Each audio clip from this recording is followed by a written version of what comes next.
எல்லா வங்கிகளும் இந்த நாட்டிலே புதிய புதிய வங்கிகள் எல்லாம் நவீனமயப்படுத்தப்பட்டு கொண்டிருந்தாலும் சமுர்த்தி வங்கிகள் 1083 வங்கிகள் இந்த நாட்டிலே இருந்தாலும் அவை நவீனமயப்படுத்தப்படவில்லை. எனவே அந்த விஷயத்திலும் இந்த அரசு கவனம் செலுத்த வேண்டும் என்று நாங்கள் வேண்டுகோள் விடுக்கின்றோம். நடைமுறைப்படுத்துகின்ற அஸ்வசும திட்டத்திலே இன்னும் அதிகமானவர்களை சேர்த்து கொள்ளுங்கள். ஏனென்றால் நாங்கள் போகின்ற பகுதிகளிலே இந்த வறுமையினால் இந்த நாடு பொருளாதார பின்னடைவை அடைந்த பிறகு அதிகமானவர்கள் பாதிக்கப்பட்டிருக்கிறார். அந்த இந்தியாவிலிருந்து வருகின்றவர்கள் அத்தனை சட்டங்களையும் மீறி அவர்கள் எல்லா ஆழ்கடல் அதாவது அத்தனை மீன்களையும் அள்ளிக்கொண்டு செல்லுகின்ற இந்த 2 அமைச்சுக்களுடைய விவாதம் நடைபெற்றுக் கொண்டிருக்கிறது. குறிப்பாக கிராமிய அபிவிருத்தி சம்பந்தமாக பல நல்ல கருத்துக்கள் இந்த சபையிலே முன்வைக்கப்பட்டிருக்கிறது. அந்த விடயங்களை இதற்கு பொறுப்பான அமைச்சு நடைமுறைப்படுத்த வேண்டும் என்று முதலிலே நான் கொண்டுகொள்கிறேன்.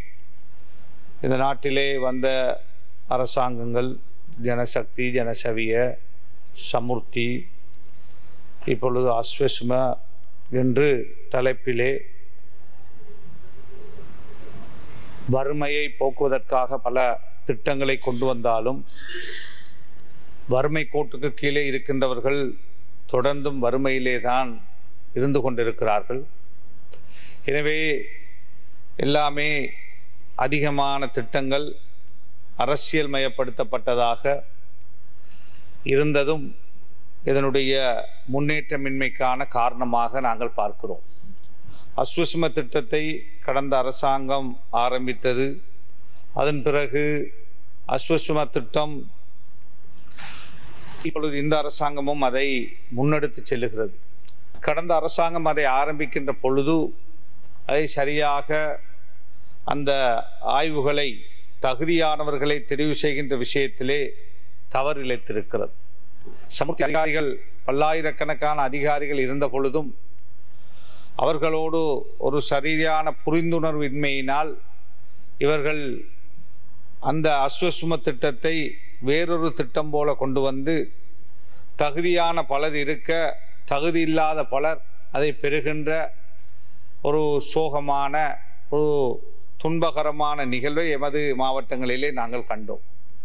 எனவே அதிலே எதிர்காலத்திலாவது மாற்றங்களை நீங்கள் கொண்டு வர வேண்டும் என்று நாங்கள் இந்த அரசாங்கத்திடத்திலே வேண்டுகோள் விடுக்கின்றோம்.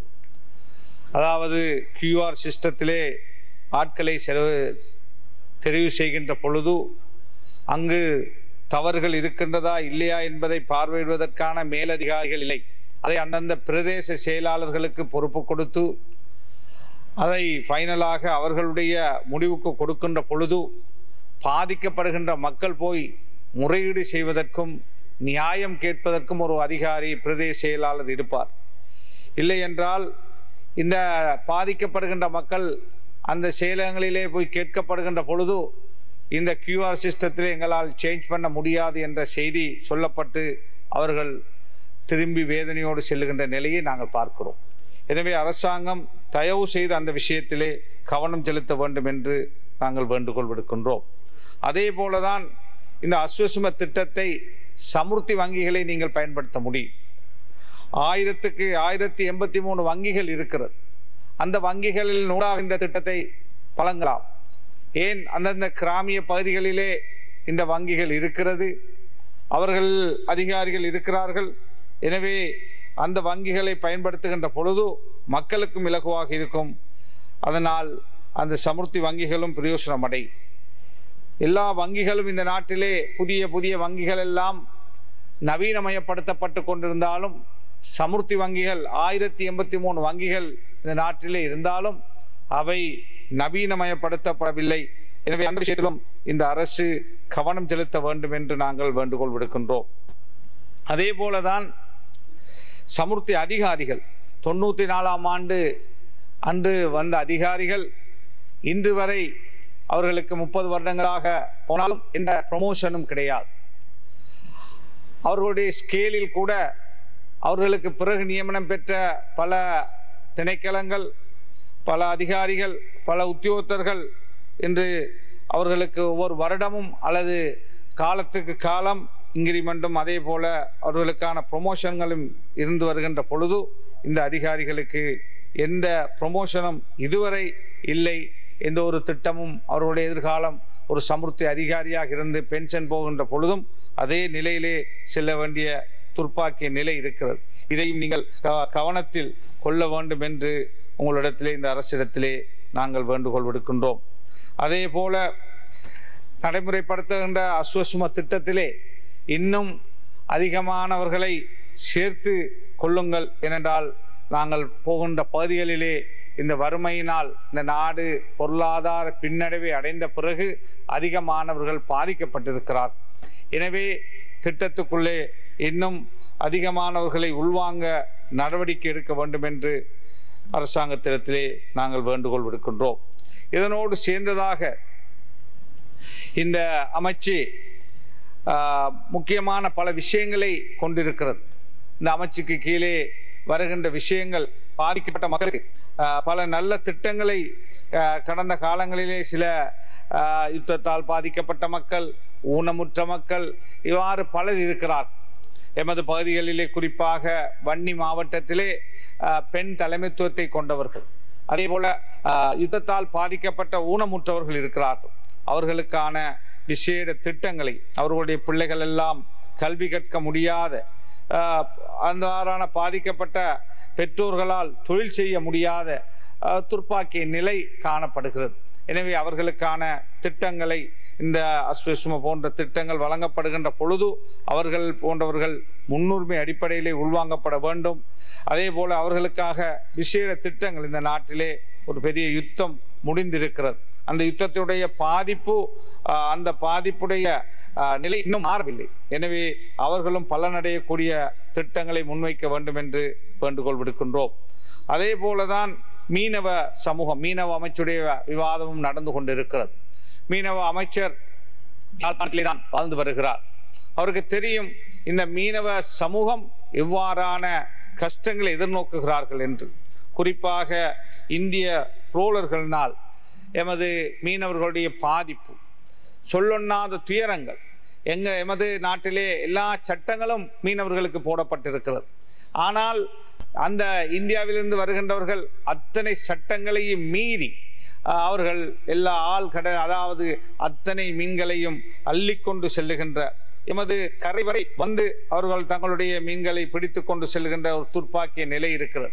எல்லா அரசாங்கங்களும் இந்த விஷயத்திலே, எல்லா அமைச்சர்களும் நடவடிக்கை எடுப்போம் எடுப்போம் எடுப்போம் என்று பல கூட்டங்களை கூடினார்கள், பல சந்திப்புகளை செய்தார்கள், பலமுறை இந்தியாவுக்கு சென்றார்கள். ஆனால் எந்த மாற்றத்தையும் நாங்கள் காணவில்லை.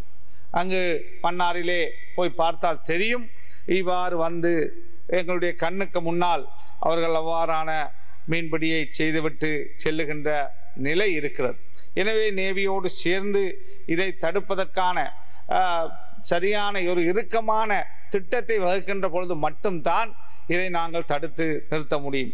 இல்லை என்றால் எமது மீனவர்கள் வறுமை கோட்டுக்கு கீழே செல்லுகின்ற ஒரு துர்ப்பாக்கிய நிலைதான் தொடர்ந்து இருந்து கொண்டிருக்கிறது. அதே போலதான் இந்த மீனவ நன்னீர் மீன்பிடியை வளப்படுத்துவதற்கு அமைச்சர் அவர்கள் நடவடிக்கை எடுக்க வேண்டும். குறிப்பாக வடக்கு கிழக்கு மாகாணங்களிலே நன்னீர் மீன்பிடிப்புக்காக பல நல்ல திட்டங்களை வகுத்து செயல்பட முடியும். இந்தியா கூட இலங்கையிலே, அதாவது நன்னீர் எக்வா கல்ச்சர் எக்ஸலன்ஸ் சென்டர் ஒன்றை மன்னாரிலே அமைப்பதற்காக $10 மில்லியன் தருவதாக வாக்குறுதி அளித்திருக்கிறார்கள். அதை கௌரவ அமைச்சர் அவர்கள் அதை அவசரமாக அந்த ப்ராஜெக்டை நடைமுறைப்படுத்துகின்ற பொழுது மன்னார் மட்டுமல்ல, இந்த நாடு, குறிப்பாக வடக்கு கிழக்கு மக்கள் அதனால் பிரயோசனம் அடைய முடியும். அதே போல இந்த நன்னீர் மீன்பிடியையும், அதே போல இந்த அக்வா கல்ச்சரின் ஊடாக எத்தனை நாடுகள் இன்று பொருளாதார ரீதியாக வளம் பெற்றிருக்கிறது. வியட்நாம் போன்ற நாடுகளிலே பெரிய அளவு பொருளாதாரத்தை பெற்றுக் கொடுக்கின்ற துறையாக இந்த துறை இருக்கிறது. அதே போல நாங்களும் திட்டமிட்டு அதை செய்ய வேண்டும். எங்களுடைய பகுதிகளிலே திட்டமிடல் இல்லாமல்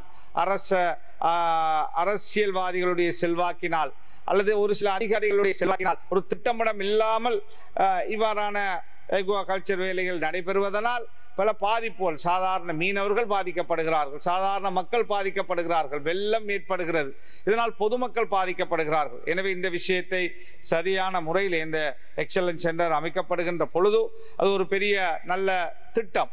எனவே $10 மில்லியன் என்பது பெரிய தொகை. இந்திய அரசாங்கம் அதை எமக்கு தந்திருக்கிறது. அதற்காக நாங்கள் இந்திய அரசாங்கத்துக்கு கிராண்டாக தந்திருக்கிறார்கள், நன்கொடையாக.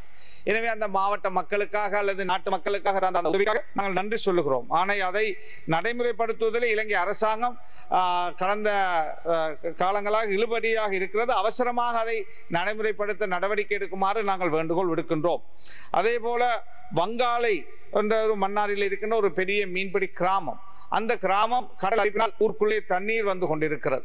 எனவே அதை தடுப்பதற்கான சுவர் அமைப்பதற்கு நாங்கள் கடந்த காலங்களிலே நிதிகளை ஒதுக்கி கொடுத்தாலும் அது நடைமுறைப்படுத்தப்படவில்லை. எனவே அமைச்சர் அவர்கள் அதற்கான ஒரு பெரிய நீண்ட திட்டத்தை நடைமுறைப்படுத்தி அது ஒரு பெரிய கிராமம், முன்னாள் பாராளுமன்ற உறுப்பினர்கள், முன்னாள் அரசாங்க அதிபர்கள், பல கல்வி அதிகாரிகள், ஒரு பெரிய ஒரு கத்தோலிக்க கிராமம். எனவே அந்த கிராமம் அழிந்து போகின்ற ஒரு ஆபத்தான நிலையை நாங்கள் பார்க்கிறோம். எனவே அதை பாதுகாக்க வேண்டிய பொறுப்பு மீனவ அமைச்சருக்கு இருக்கிறது. அதேபோலதான் ஒலிவிர் ஹார்பர், எங்களுடைய பெருந்தலைவர் அஷ்ரப் அவர்கள் ஒரு நல்லெண்ணத்தோடு அன்று அமைச்சராக இருந்த பொழுது கட்டிய அந்த ஹார்பர் இன்று மக்களுக்கு பயனில்லாததாக, அந்த ஹார்பருடைய தாக்கம் இந்த ஊராக, அதே போல கல்முனை பல பகுதிகளில் இருக்கின்ற ஊர் மக்களுக்கும் மீனவர்களுக்கும் பாதிப்பாக இருக்கிறது. அதே போல அருகிலே இருக்கின்ற ஏனைய கிராமங்களுக்கும், திருக்கோயில், இன்னொரு என்ன கிராமங்களுக்கும் அது பாதிப்பாக இருக்கிறது. எனவே அந்த ஹாபரை கடந்த அரசாங்கத்தில் இருந்த மீன்பிடி அமைச்சு அதை பொறுப்படுத்தார்கள். ஆனால் எந்தவித வேலை திட்டத்தையும் செய்ததாக நாங்கள் காணவில்லை. எனவே அந்த ஹாபரை பிரயோசனம் உள்ளதாக ஆக்குகின்ற பொழுது IMUL படகுகளை ஓட்டுகின்றவர்கள் கல்முனையிலே, அதே போல சாஞ்சமருதிலே, காத்தாங்குடி, ஆலைச்சேனை, கோர்லைப்பற்று போன்ற பகுதிகளில் உள்ளவர்கள் ஆயிரக்கணக்கான போட்டுகளை வைத்து தொழில் செய்கிறார்கள். எனவே அவர்கள் அவ்வளவர்களும் இப்பொழுது வாழைச்சேனையிலே தான், கல்முனையிலிருந்து கூட அங்கே கொண்டு போய் தான் தங்களுடைய போட்டுகளை கட்ட வேண்டிய, அதே போல மீன்களை விற்க வேண்டிய நிலை வருகின்ற பொழுது அந்த மீன்களுக்கான நல்ல பெறுமதி கிடைக்க பெறுவதில்லை. எனவே இந்த விஷயத்திலும் அரசாங்கம் அந்த ஹாபரை மீனவர்களுக்கு பிரயோசனமாக அவருடைய படகுகளை கட்டுவதற்கான ஏற்பாடுகளை செய்யக்கூடிய வேலை திட்டங்களை முன்னெடுக்கின்ற பொழுது இரண்டு பகுதி, வாழைச்சேனை பகுதியைச் சேர்ந்தவர்களும் அதே போல கல்முனை பகுதியைச் சேர்ந்தவர்களும் பிரயோசனம் அடைய முடியும். எனவே அதற்கான நடைமுறையை அரசு முன்னெடுக்க வேண்டும். அதே போல இந்த IMUL படகுனால் நாட்டுக்கு பெரிய வருவாயை இந்த மீனவர்கள் பெற்றுக் கொடுக்கிறார்கள். ஆயிரக்கணக்கான படகுகள் இருக்கிறது, நீண்ட காலம் சென்று கடலில் மீன்பிடித்து வருபவர்கள். அவர்களுக்காக எந்த ஒரு சாணாதார அல்லது அவர்களுடைய நலனுக்காக எந்த ஒரு திட்டத்தை இந்த அரசோ அல்லது இதுக்கு முன்னுள்ள அரசோ இந்த வரவு செலவு திட்டத்திலே நாங்கள் காணவில்லை. எனவே தயவு செய்து அவர்கள் முஸ்லிம்களாக, தமிழர்களாக அந்த பகுதிகளிலே இருக்கின்றவர்கள் தான் இந்த துறையில் அதிகமாக ஈடுபடுகிறார்கள். ஆயிரக்கணக்கான படகுகள்.